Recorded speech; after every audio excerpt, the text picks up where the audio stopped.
Welcome to the Hidden Corners, where truth and terror collide. Discover a realm where the lines between the living and the supernatural blur, as you embark on a journey to the paranormal and visit the mysterious hidden corners of your mind.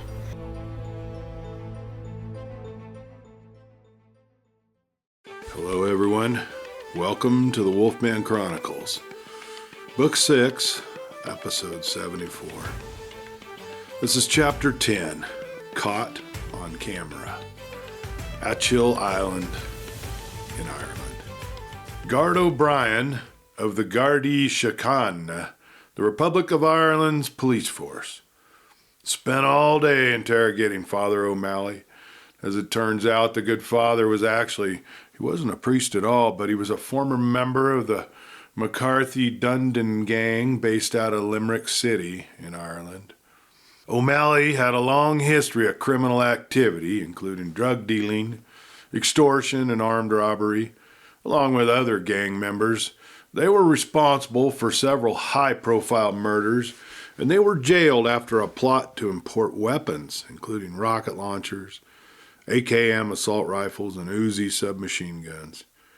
As of late, the gang has had no real power on the streets of Limerick City ever since the leaders of the McCarthy-Dundon gang, Wayne, John, and Desi Dundon, they were sentenced to life imprisonment for several different murders. But since 2010, relatives of the brothers have continued some of the criminal activities, including O'Malley, a distant cousin to the Dundon brothers. O'Malley had heard about the hidden treasure that was found buried in the floorboards of a house outside of Tipperary in, I think it was 2013. It was not known why the hoard was hidden in that particular location, but considering the 1600s were pretty unsettled times in Ireland's history, especially for Catholics following the defeat of the Irish Army in 1691, the enforcement of the penal laws which restricted their rights, it would not be surprising for a wealthy Catholic to hide away some of his wealth under his floorboards. Now, O'Malley spent the next several years working his way in and out of small churches across the island, posing as a man of the cloth. He used his role as Father O'Malley not only to hide his identity, but also to collect clues and search for hidden gold and other religious relics and artifacts. Together with his gang of grave diggers, they had looted and stolen from several churches across the island. If someone got overly suspicious, they would use their devil summoning act to scare the locals away. But what was surprising to everyone was O'Malley's connection to the wolf warriors of ancient legend. The very night that O'Malley was arrested and handcuffed, it was quite evident that he had some very strange transformations taking place. According to the Gardaí, they took him in their squad cars to the guard station to book him with the crimes. According to one officer, he was violently aggressive, biting and snarling, and appeared to be under some possession. Another officer wrote O'Malley is exhibiting canine tendencies. Now, despite efforts to keep O'Malley's condition classified, the truth leaked out to the local news media, and the story of a real-life werewolf spread like wildfire. Until now, the wolf warriors had been no more than a legend on about the same scale as, leprechauns and poltergeist. They were tales you told your children to keep them from going out past dark. Now, however, a real live werewolf had been captured wearing the guise of a priest. O'Malley had been transferred to a secure facility for observation and testing, just trying to determine the nature of his transformations. In only a few short days since the occurrence on Slievemore Mountain, the public had started attributing all manners of strange occurrences to the fact that there were now werewolves on Achill Island. The Archbishop of Armagh, head of the Church of Ireland, along with the Archbishop of Dublin, the Primate of Ireland, both issued a statement declaring the werewolf priest a total hoax. And meanwhile, the once tranquil island of Achill was a hive of chaos. While no one was allowed to leave the island during the investigation, it didn't stop the hordes of tourists flooding into the small town of Dugort armed with cameras and drones, wandering the hillsides hoping to catch a glimpse of something supernatural. Local pubs were filled with whispers of werewolf sightings, and Garda patrols had increased tenfold, their flashing lights cutting through the foggy evenings. They had cordoned off certain areas of the island claiming to be archaeological survey sites. Many of the locals seemed to be enjoying the mass hysteria. This was the most attention their little island had ever received, and the bars, the cafes, and the small inns were the ones benefiting the most. As the hysteria on Atchill Island grew, so did the sightings. False leads cropped up everywhere. Tufts of fur left on broken fence posts, claw marks gouged into trees, strange symbols etched into the mossy stone walls of old cottages. Street vendors, they sold wolf masks by the dozens. The small coffee shop brewed a werewolf-themed latte, and several inns rebranded themselves like the Howling Haven. Pub owners, for their part, couldn't pour pints fast enough to keep up with the influx of tourists. Told that they couldn't leave the island until the investigation was finished, Jack and his family stayed close to the house, avoiding the onslaught of tourists and anxious to get off the island and return to their home. Though there were still loose ends to tie up and questions that needed answering, they had finally gotten word that they could leave the island and they could return home to the States. "Well, I know everyone's getting antsy to get out of here," Jack said that evening as everyone sat around the living room at the fisherman's cottage, playing another round of Monopoly while the kids roasted marshmallows in the dancing flames of the fireplace. The warm glow of the fire painted the room in shades of gold and amber, and it was comforting, but it couldn't mask the tension in the air. Outside, the wind was howling against the windows, a sound that had grown too similar to the eerie cries that locals now swore were werewolf calls. "Well, we're going to start packing in the morning," Sasha stated. "They can't keep us here any longer now that they have O'Malley in custody, and they know we weren't involved. See, I'll start calling the airlines and get us flights home just as soon as possible."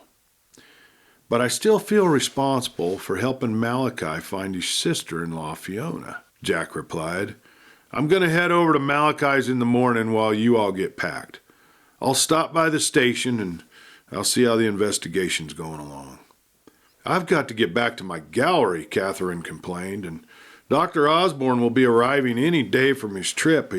He's going to be anxious to see how the kids are progressing." I know that everyone's anxious to leave," Jack said, offering a faint smile and a nod of his head. "I'm just going to stop by Malachi's and let him know that we are going to leave." Jack took a sip of his whiskey, letting his thoughts drift back to the day they had arrived on this strange island. The tall man in the cloak. Who was he? The red-headed woman who had knocked on their door in the middle of the rainstorm just to tell them that they were in danger. Was she real, or was it all part of O'Malley's plan? He was beginning to believe that some questions just were never going to be answered. And as he watched the kids laugh and lick their sticky fingers covered in marshmallows, he thought back to the days when he was their age. He had once enjoyed mysteries like this, Scooby-Doo episodes where the villain was always unmasked, and the monster turned out to be nothing more than a man in a costume. Back then, the scariest thing was the thought of ghosts or ghouls that weren't real. Now, Jack lived in a world where monsters weren't just stories told to scare kids. They were real, they were dangerous, and far too close to home. Another thing that bothered him was the reality that he had allowed O'Malley to trick him. He actually believed O'Malley was one of the good guys until Miguel had pointed out his distrust of the guy. "Your turn," Sasha's voice broke through his thoughts, and Jack blinked, realizing he'd been staring into the fire for too long. She gestured to the Monopoly board, where his token had sat idle. Unless you're planning to sit on that property forever." He offered a faint smile, moving his piece mechanically. The game continued on, but Jack's mind was elsewhere. As the kids giggled over their sticky marshmallows and the adults exchanged laughter and conversation, Jack felt the weight of the room pressing down on him. He took another sip of his whiskey, letting the warmth steady him. He needed answers. The tall man, the red-haired woman, the goat's head, the suspicious townfolk, even finding his family name carved on a tombstone in the cemetery. They were all pieces of a larger puzzle, one that he couldn't let himself ignore. And somewhere, buried beneath the hysteria in the legends, lay the truth about O'Malley, the wolf warriors, and the curse that had turned his life into a living nightmare. But now that they were leaving, he'd have to let all those questions remain unanswered. And that was just an unsettling feeling. Malachi was sitting in his large, oversized chair in front of the fire when Jack arrived at the small stone cottage on the bluff. Sheep were grazing outside, mindless of the raging wind that howled up the rock cliff and sent salty sea spray into the air. "Come on in," he shouted when Jack banged on the door, the sound competing with the wind.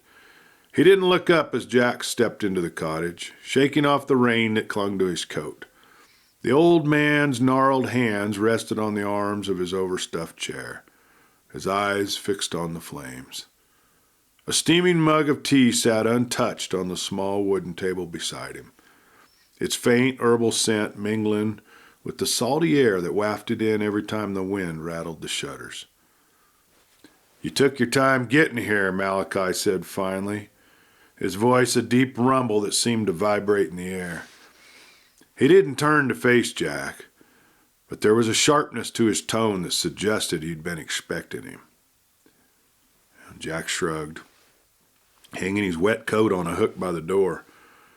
"Well, it's hard to get anywhere when half the town's looking over your shoulder." He glanced around the room at the sparse interior, stone walls, a low wooden ceiling, shelves lined with books and bundles of herbs hanging to dry. It was exactly the type of place that you would imagine someone like Malachi living. Malachi turned his head towards Jack. His eyes were sharp and wild as the cliffs outside, framed by a tangle of silver hair that hung down to his shoulders. "Fear's a powerful thing. Makes people do stupid things. Makes them see things that ain't there, or ignore the things that are." Jack frowned, leaning against the mantel and warming his hands in front of the fire. "You've been around a long time, Malachi. Did you suspect that O'Malley was a fraud all along?" "Aye, he had us all fooled. I knew something wasn't right, the way he handled things with Mara, but I sure didn't expect this," the old man replied. Jack noticed that he seemed to have aged several years in the few short days since he'd last seen him. "What are we going to do now?" asked Jack. "About Fiona." Malachi looked up sharply at the mention of her name and then stared back into the fire. "As far as I can tell, her name has not come up once in all the interrogation. At least nothing's been said to me. I know he took her, or one of his gang did it." Jack stared intently at Malachi. "But why? What could Fiona have to do with all this?" "My brother Finn was a restless man, always getting himself into trouble. He liked to fight. Could have been a professional boxer if he'd tried hard enough. Yep, Finn had a knack for finding trouble, and he was always looking for an easy way to make some money. If it weren't for Fiona coming into his life, he'd have died a much younger man.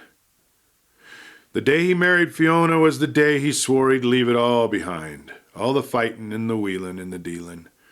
Fiona, she had a stubborn streak that seemed to balance Finn's reckless nature. Together, they were like fire and water, opposites that somehow made sense. Finn promised her he'd turn over a new leaf, and for a time it seemed like he had. He kept his nose out of the darker dealings on the island, and he settled right into the married life. But Finn knew things that he rarely talked about, even to me. He had connections to dangerous men who didn't take too kindly to loose ends. They lingered over his life like a dark shadow, no matter how much he tried to escape it. The day Finn drove off the cliff shook this island to the core. The official report called it a tragic accident, with some of the townsfolk muttering that Finn's demons had finally caught up to him. But I never believed it for a second, and neither did Fiona. We seen the skid marks leading to the edge, the way the tracks suggested that another car had forced Finn off that narrow cliff road. I know that Finn had gotten too close to something, or someone, that he shouldn't have. But what haunts me the most is Fiona's disappearance.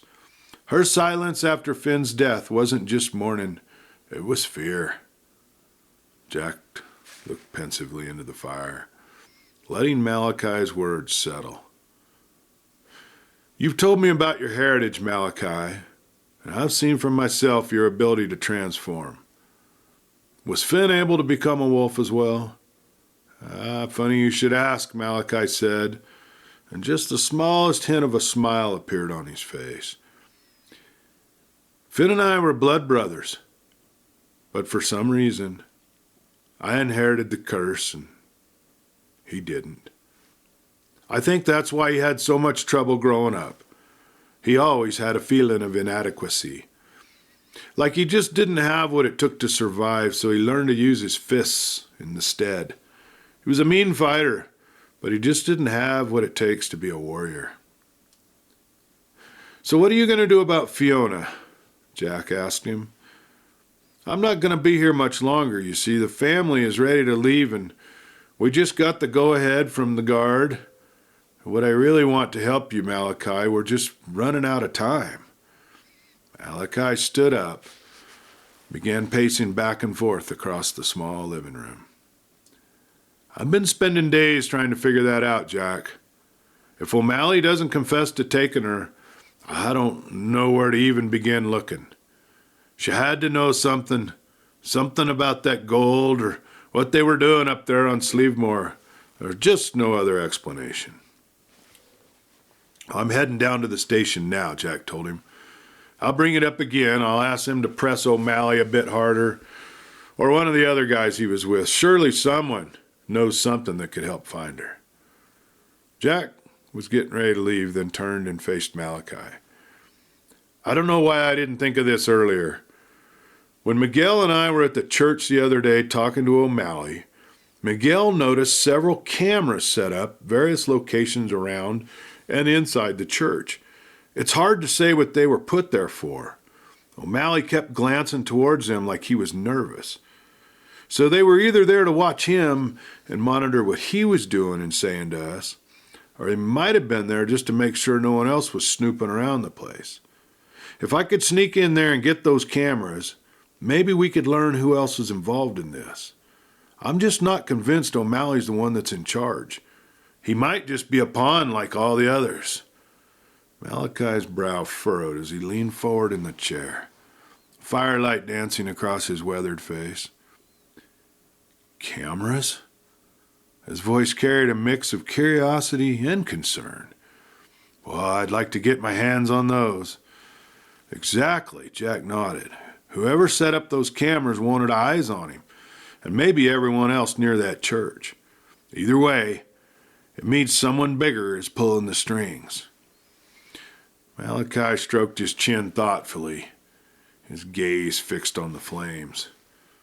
Now, those cameras might tell us a lot. Who's he been talking to at the very least? But sneaking back in? That's no small thing with the guard crawling all over the place. Why, they may have already located him. True, Jack stated. But they're too spooked by O'Malley's transformation to think straight. Right now, they're more concerned with containing the hysteria than solving the bigger puzzle. If I can get Miguel in there, he knows exactly where many of the cameras are hidden. Be careful, Malachi warned. Those cameras might just give us the break we need, if they're still there. But whoever set those up won't take kindly to you poking around. Jack nodded to him. I'll be careful. But I just can't shake the feeling that O'Malley wasn't just looking for treasure or trying to protect himself. especially the way he acted the last time we talked. Those cameras might lead us straight to whoever's really behind all this. And if we're lucky, they might just lead us to whoever has Fiona. Malachi's eyes narrowed. A flicker of something dark crossed his face. Enough blood's been spilled, Jack. You be sure you don't add your own to the list. Jack smiled faintly, his mind already working through the logistics of this risky plan. Well, I'll do my best, but I've got a feeling this is going to get messier before it gets clearer. As Jack stepped back into the raging wind outside, Malachi watched him go, his hands tightening on the arms of his chair. He had a sinking feeling that Jack's curiosity might uncover more than they were ready to face. But if there was even a chance it could lead to finding Fiona, it was a risk worth taking. Jack pushed open the heavy wooden door of the fisherman's cottage, the warmth of the fireplace immediately cutting through the chill that clung to him from the wind outside. Miguel was sitting at the small kitchen table, meticulously cleaning his glasses with the hem of his shirt, his expression focused but tired. A steaming mug of tea sat untouched beside him. "You got a minute?" Jack asked, shrugging off his coat and tossing it over the back of a chair. Miguel glanced up, his brow furrowed. "Well, do I look busy? We're all bored to death around here. What's on your mind?" Jack pulled out the chair opposite Miguel and sat down, leaning forward with his elbows on the table. "You remember when we were at the church the other day, talking to O'Malley?" Miguel nodded slowly, a flicker of unease crossing his face. "Hard to forget. What about it?" "You mentioned those cameras," Jack said, his voice low so as not to alert everyone else in the house. "You know, the ones set up in different places around the church. I can't believe I didn't think of it sooner, but those cameras, they might be the key to figuring out who O'Malley's working with." Miguel straightened in his chair, his curiosity piqued. "Well, they're either monitoring him or keeping an eye on anyone who comes snooping around the place."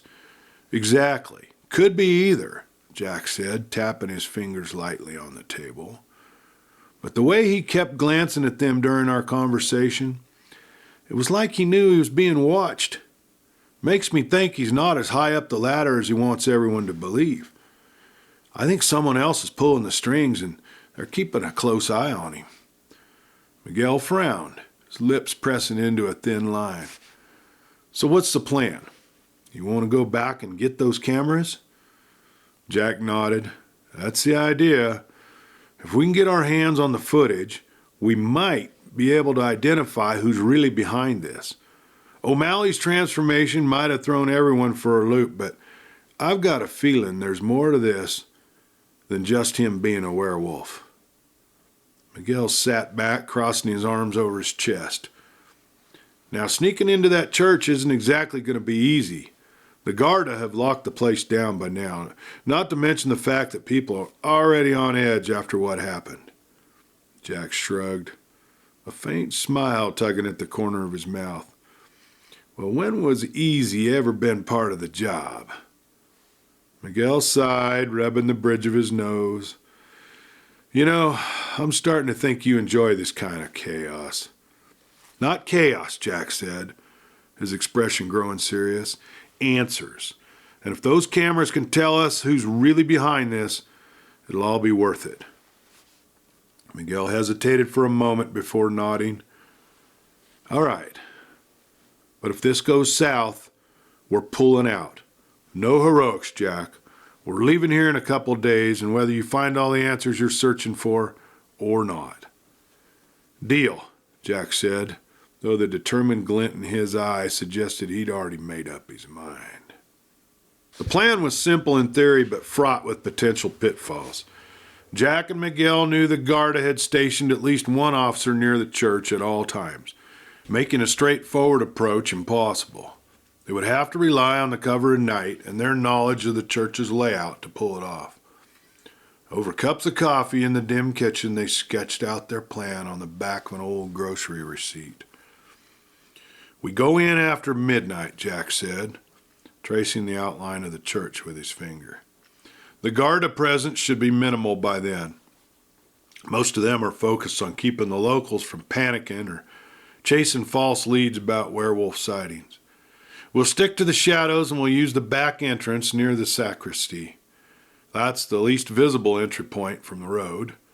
Miguel nodded, his brow furrowed in a concentration. "Okay. And once we're inside? I know where several of the cameras are from that day we met with O'Malley, but I'm pretty sure there's going to be more." Jack leaned back in his chair, crossing his arms. "We split up. I'll check the Nav and the main hall. Those are the areas O'Malley seemed to focus on during the visit I had with him. You head to the rectory and the gazebo where you saw the cameras on the day that you were there." "And how are we going to get inside without being seen?" Miguel asked. Jack smiled. "That's where the diversion comes in. I've got a few fireworks left over from New Year's, small enough to cause a distraction without drawing too much attention. See, I'm going to set them off near the cemetery. The Garda will investigate, and that'll give us a window to slip on inside." Miguel's eyes narrowed. And what if the cameras are gone? Whoever's behind this might have already removed them, or the guards might have found them already." Jack shrugged, a flicker of uncertainty crossing his face. "Well, then we're back to square one. But if we're still there, we'll take the footage and get out before anyone knows we're even there." That night, the island was eerily quiet as they made their way towards the church. A thick fog clung to the ground, muffling their footsteps and making it harder to see. Miguel kept a flashlight in his jacket pocket, careful not to use it unless absolutely necessary. When they reached the edge of the churchyard, Jack knelt down behind a low stone wall, motioned for Miguel to do the same. "Wait here," he whispered. "I'll set off the fireworks. When you hear the first pop, you move towards the back entrance." Jack slipped away into the fog, his figure disappearing into the gloom. A few moments later, the night erupted with a sharp crack, followed by a shower of sparks that illuminated the cemetery in brief, fiery bursts. Almost immediately, the faint sound of voices and hurried footsteps reached Miguel's ear. The Garda were taking the bait. Miguel darted towards the back entrance, his movements swift and silent. The heavy wooden door creaked slightly as he pushed it open, and he slipped inside, closing it gently behind him. The church's interior was dark, the faint smell of incense lingering in the air. He pulled out his flashlight, cupping a hand over the lens to direct the beam into a narrow cone of light. Jack joined him moments later, his breathing heavy from running. "They're distracted," he whispered. "Let's move." The two men split up as planned, each navigating the silent halls with great caution. Jack kept his eyes peeled for anything unusual. Tiny red lights, the faint hum of electronics. But the old stone walls seemed to absorb all sound, leaving only an oppressive silence. Miguel, meanwhile, swiftly located the cameras that he had noted previously from his visit with O'Malley. It wasn't long before Jack met back up with Miguel. "I found one," he said, "in the Nav, above the confessional. It looks like it's still active. And I found this." Jack opened his hand and showed Miguel a small USB drive. Miguel allowed himself a small smile as he replied, "Now I've found 4. Now let's get the hell out of here before the Garda return." With the evidence in hand, the two men made their way back to the safety of the fisherman's cottage. The night had grown colder and the fog had thickened, shrouding the island in an eerie quiet. When they entered the house, Sasha was waiting for them, scanning their faces for any sign of success or failure. Jack placed a small USB drive on the table, his face grim. "I found this under his desk," he said in an excited voice. Miguel began popping open the 4 cameras he had found, removing their memory cards, while Sasha ran off to get her laptop. The 3 of them stared as the footage came into view, revealing multiple figures. Is there sound? Sasha asked. Can we hear their conversations? Jack took the memory card out of the SD slot and pushed it into the USB drive. A folder with multiple files opened on the screen, including sound files. Well, let's hope these aren't just sermons, Miguel said as Jack clicked open the first file. The screen filled with grainy footage from one of the cameras hidden in the church's nave. The images showed O'Malley pacing back and forth, his voice low and hurried as he muttered to someone just off screen. Jack leaned in closer, squinting at the small image. Miguel leaned in, his brow furrowed. Let's go through the rest of them. There's got to be something here. And they continued to scroll through the files, watching as O'Malley interacted with several unknown figures, always in a hurried, almost desperate manner. Then one of the sound files caught their attention. It wasn't just static or background noise. There were voices, faint but clear. Turn it up, Jack said, his tone shifting. Miguel clicked the volume up and a hushed conversation filled the room, the voices barely audible. O'Malley was pacing back and forth in front of the camera. I think he's on to us. He's been snooping around here asking all kinds of questions, he said. Can you scare him off? The voice on the other side of the room replied. Well, I've already told him about the curse, but that hadn't stopped him. I even told him that we were dealing with the devil. You think that severed goat's head would have done the trick, but that didn't seem to do anything but make him more curious, O'Malley told the voice of the man he was talking to. Then I think it's time they had a little accident, the voice said. Tell them to be up on the mountain at the next full moon.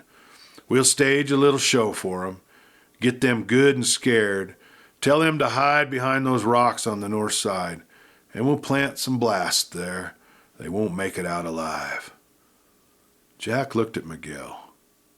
Whoever he is talking to is calling the shots, and we need to find out who that person is. As the flames in the fireplace cast flickering shadows across the room, the gravity of their discovery settled over them.